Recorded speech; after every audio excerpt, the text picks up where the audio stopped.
Strong words by the Prime Minister on the issue of terror without actually addressing specifically the issue of the growing unrest in Kashmir. So how do our panelists then rate the Prime Minister on internal security? Gentlemen, ladies, if you can put your numbers for the Prime Minister out of 10 when it came to the issues he raised on terror and Kashmir.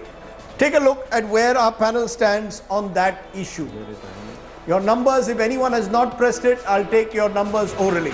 Rajneesh, yes. I think other than rhetoric, I think we need to do a lot more on internal security in terms of the spending that we do, the intelligence that we actually put on the ground, and the technology that we use to collect that data. So you think that the rhetoric has to be followed by action on the ground. But Absolutely. Take a look at your numbers and then I'm going to look at it. Mr. Shergill, if you can give your number also. 0. A 0 you're giving. Yeah. 0 on the internal security. Vinod Sharma, your number? 4. 4. Okay. 0. Okay, we've got all the numbers. So take a look at internal security. And this is what our Prime Minister's speechometer says then. On the issue of internal security and what the Prime Minister had to say specifically on the issues like Kashmir. 0 from Jaiveer Shergill of the Congress. 10 from Sudhanshu Trivedi of the BJP. Both unsurprising.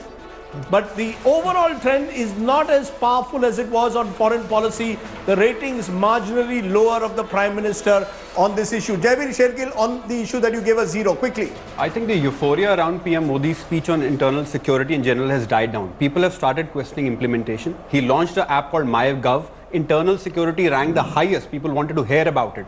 PM Modi's silence in the parliament on Red Fort is completely No, what did you want the Prime Minister to say today on Kashmir? He should have reassured the people of India, people of Kashmir, here I am, you are a part of us, I will fight for you, I will return normal. Look at the statement of the CM JNK Radhiji today. The dialogue and tone is totally different Delhi Kashmir. She says, what is the use of IM and ITs and JNK when security forces are blinding the students, how will they read? Second, she says, right now, half an hour back, she says, I will punish the security forces.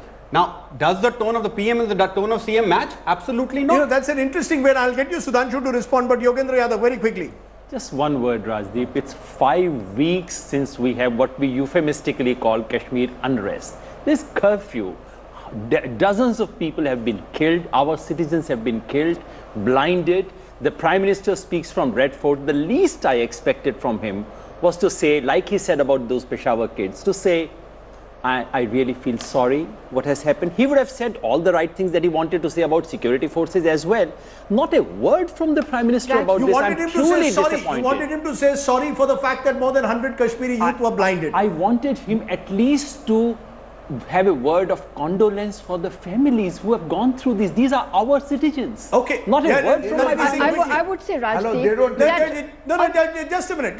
They don't think so. On something and therefore our Prime Minister shouldn't say a word. May I one second? We think so, they don't think so. Prahlad. Well, 1 minute, yes. On something as serious as internal security, something as serious as Kashmir, I fully expected him to be more explicit, to name Kashmir, not to bundle it together with the northeast, with some hill disturbances. Yeah, so basic issue is such an enormous, we've been through 6 weeks now ourselves of trauma in the country. So we do expect our Prime Minister to be saying something much more specific. Okay, no, 1 minute. So, Sudhanshu, if I can just get the political response to that. Mehbooba Mufti says one thing in Srinagar and the Prime Minister has a different tone in Delhi. How long is this contradiction going to survive? Is in today's August 15 speeches of the two leaders, I sensed a relationship that is going horribly wrong and the country is confused. Here you've got a Prahlad Kakkar who's giving in a sense of Mumbai perspective, saying the people of Kashmir perhaps don't want to be part of India. Effectively, that's what you're saying. They don't think they are part of India. And Does it mean that the Prime Minister should not say a word of sympathy and share their pain? Even if they say they are citizens of Mars. No, so how are you therefore going to balance? How are you going to balance what? That's what Mehbooba Mufti is saying. So Mehbooba Mufti wants to share the pain of the Kashmiris families versus a Prime Minister who's linking it, as Nalini Singh says, to any other security problem facing the country. Quickly. Whatever Mehbooba Mufti was saying, I'm not aware about the entire context and in background in whatever the previous sentences were there. But when Prime Minister was speaking from the Red Fort, he has to take into account the entire security scenario of the country. So he can't just focus on Kashmir. No. Kashmir can be one of them. You cannot downplay the security concerns of the Naxal areas or the northeast, what we have done even on the Burma operation. Or you should remember one thing. He has given a reference to Maoists. First time in the last 20-30 years, Prime Minister could have a rally in Dantewada. And Home Minister has gone to Chinta Gufa, which is considered the capital of Maoism. You didn't answer my question, though. The critical question of when the the entire international scenario of the internal security from Europe to Australia, if you look at this, India is a much better. At the moment, Kashmir is top of the mind. At the moment, Kashmir is top of the mind. Mehbooba Mufti is saying one thing, the Prime Minister is saying something else. The main opposition parties look at the irony. Look at the irony. Kashmir is a political tool in a rally in Madhya Pradesh, but Kashmir is not a point of discussion in India. Second, we know PM likes to do window dressing, but fails to go into substantive issues as the point. It is not a political issue. No, he can simplify it. Afzal ki judicial ke liye. What is your stand? 1 second. Your deputy CM said Quran Mahani was an accident. You do jingoism, nationalism exhibit in the parliament. Mehbooba Mufti says you are blinding our kids and I will punish the security forces. So in both of when two elephants fight, only the grass get impacted. Whatever Mehbooba is saying, it is a regional party. I am asking the Congress. Ghulam Nabi Azad, the Chief Minister of Congress, went for clemency of Afzal Guru. He said he's a terrorist. Shankar Ayyar's written it has to be dealt with. Shashi Tharoor's written tweet. And Rahul Gandhi going to support those who are saying Kashmir ki azadi tak, Bharat ki barbadi tak. Sir, you can wish people in Venezuela happy birthday, discuss about Kashmir on Independence Day. What is your stand? I think that beyond Twitter. Whether it was judicial killing or the execution by your government. Sudhanshu ji, Jaivir, I fear what is the Congress stand on Kashmir? Congress stand मैं चाहता हूं, अगर आप कहते हैं अफजल हम शर्मिंदा है, तेरे कातिल जिंदा, कातिल कौन? President of India, supreme court of India और the government of the UP? बताइए. Let me remind the nation, you release the terrorists, we caught the terrorists. Let me again remind the nation, you people, Asian Drabi raises Pakistan flags, it takes 4 days to you register FIR. Your alliance partner thanks Pakistan for winning elections. Is that nationalism? Okay, can I is that nationalism? भाई आपका तो officially जो जम्मू कश्मीर का chief Saifuddin we have to now. Rajdeep, he also said something quite okay for the youth to give up this wrong road. I thought that was a pretty nice message. Frankly. No, but the question is that let's look at the focus which is at the moment on Kashmir. Just a minute, because I think it's clear that the political class is polarized and has no solutions at the moment. The healing touch, how is it to be achieved in Kashmir, is a challenge for any political party. It's not as if the Congress has a solution, but clearly there is a challenge which is faced, and maybe the Prime Minister did not confront it. Congress created the problem. The solution is you ask the young man to come this side, but be firm on terror. Okay, let me then come to the next question. Because really, for many, the Prime Minister has been seen as a change agent. Now, that's how he came to power in 2014, as a change agent. Listen into what the Prime Minister had to say with his one-liner on how he intends to change governance in the country. Okay, so the Prime Minister there speaking about how he wants to transform the country. Transform, reform, perform is the message the Prime Minister is giving. How do you rate the Prime Minister then on making the impossible possible as he's talking there, claiming that the glass is half full and not half empty as many believe? Please rate the Prime Minister on his comment that his government is making the impossible possible, which was an underlying theme throughout his 100-minute speech. Okay, everyone rated? Great. Let's take a look. Nalini Singh, if you can give me your marks. 5. 5. Okay, Nalini Singh has given a 5. All the other, Vinod Sharma? 5. 5 again. Vinod Sharma, 5 again. All are in. Let's take a look then at what the ratometer is saying on the Prime Minister when it comes to impossible to possible, which is what he claimed in his speech. Okay, there you have Sudhanshu Trivedi, of course, as usual, the outlier with 10. Not surprising. Jaivir Shergill, again the outlier of the Congress with 2. But generally, I would say the average is about 5 to 6, barring Prahlad Kakkar there, who gave an 8. Okay, that's interesting in the way that's playing out at the moment. You want to tell me why you gave an 8? I'll come to the politicians later. You believe that the Prime Minister is still seen as a change agent? I believe, doesn't matter what he's seen as, I believe that he's setting the grounds for the change which is invisible. It's an invisible change, but people want visible change. Yeah, but it cannot come without a foundation. It cannot come without a foundation. It may take time, Yes. right? Do the people have that patience? I want to come to that issue. Yogendra Yadav, as someone who connects in a way, particularly to issues of farmers, for example, in a country which has faced drought over the last couple of years, do you get a sense that the Prime Minister was able to at least send out a message? Look, I want to create a slightly different India. I'm focusing on technology. You get railway tickets faster in this country now. You get passports faster. I'm using technology to change people's lives. I'm making the impossible possible. I agree with half of what Prahlad Kakar said. It is actually quite invisible. The other part of what he believes is that there is something happening. I'm not too sure of that part of what he says. It is invisible indeed.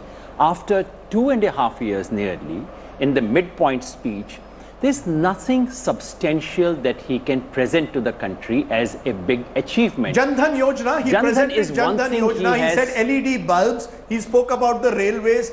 Are you being unfair to the Prime Minister? You are very fair in summarizing, and that itself gives you an indication. A Prime Minister on Independence Day says LED bulbs to some people, railway tickets. I really didn't think it was a Prime Minister speaking from Red Fort. What is that big idea that you want to take to electorate? Jan Dhan Yojana, unless you put any money in it, saying I opened empty accounts is not something you can go back to the country with. I do hope we'll have an opportunity to talk about farmers separately. We are coming to farmers separately, but I want to come to this issue. The Prime Minister, has he made people believe the glass is half full? Why do you politicians look at it cynically? Some would say Jaivir Shelgir, that you give a 2 because you're an opposition party. No. Are you saying the last 2 years nothing has been achieved? I don't speak cynically, I speak statistically and factually. The report card on PM Modi's promises from the Red Fort is full of red lines. If you talk about construction of toilets, 27th April, Mr. Venkaiah Naidu gave a tabled report that we are only 24% of our target of March 2016. You talk about electrification, there's a report that their app Garv, unelectrified villages are being labelled electrified, uninhabited villages have been labelled. That's not what he said today. In fact, both on toilets and on electrification, he said we are above our targets. I will take that with certain suspicious eyes. Their government said LPG subsidy is 20,000 crore. CAG said it is, they are way off mark, it's only 2,000 crore. So, his speech doesn't really match the numbers on the ground, that is fact. And now, Rajeevji, look at the other facts. He spoke about Swachh Bharat, people wanted to speak about, he did not speak about. People wanted him to speak about communalism and religious intolerance, he did not speak because he knows the numbers don't match him. Let me be fair to the Prime Minister. First of all, we say it was a very long speech. Now you say, why didn't he speak on A, B, then C, he should not have launched the app called MyGov. I want to hear what people, I will speak what people want to hear. Vinod Sharma, quick response. I personally feel that there was so much statistics in his speech that the vision got truncated, when you pile so many figures on the people, they get confused as to what's happening. The Prime Minister should have talked straight on certain things. You see, good governance in India can never be achieved, Rajdeep, unless there is social amity. The Prime Minister touched upon social amity and agreed that there cannot be a strong India without a strong society, but did not adumbrate on that. No, but the Prime Minister is giving a report card of his government. No, Prime Minister. Are you saying that on Red Fort he should be presenting a vision? Yes, and not of a report course. card? Yeah. But Manmohan Singh would also do a report card. But Manmohan Singh has been scheme after the defeated. other. Manmohan Singh has been defeated. But The Prime Minister was elected because he presented a vision to this country as to which direction will it take You him. think that vision was missing today? Totally missing. The vision was missing. Rajdeep, He was I not would as say confident that as he used to be 2 years back. One You could see in second. his Quickly, body language. short comments, please. Very short. You cannot overburden a speech with objectives. This is what has happened with this one.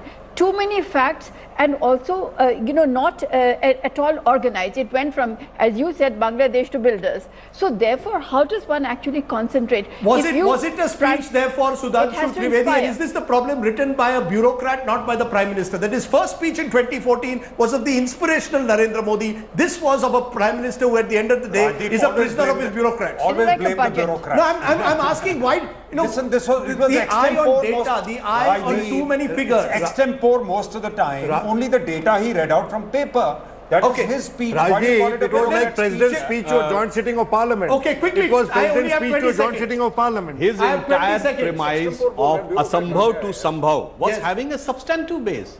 Asambhav to Sambhav is changed by the politician, not by the bureaucrats. I just give one example. Yes. You remember before 2014 Lok Sabha election, Tal Katora AICC session, what Rahul Gandhi was saying? Pradhan Mantri ji, mujhe 3 और subsidy cylinder chahiye. ठीक? This was the situation. Yes. And Prime Minister said, those who are well off, give it up. And so many people have given it up. This was Asambhav. आंकड़े तो सच Okay, and now it has become Sambhav. Okay, let me give the marks. Let me give the marks. 46 out of 80, which is 57.5%. So Prahlad Kakkar, somewhere compared to 2014, the message is getting lost. And maybe that's something that the Prime Minister needs to work on. Yes. Maybe give the vision thing rather than focus on numbers. When we talk about numbers and when we talk about infrastructure, nobody is interested, especially the media. Okay, let's leave it there, because when we come back, we're going to come to another critical issue, which is farmers' issues. Is that an issue which should have been focused on, and maybe the media should be focusing on, rather than possibly on Balochistan, which will make all the headlines? Is that the real issue confronting this country?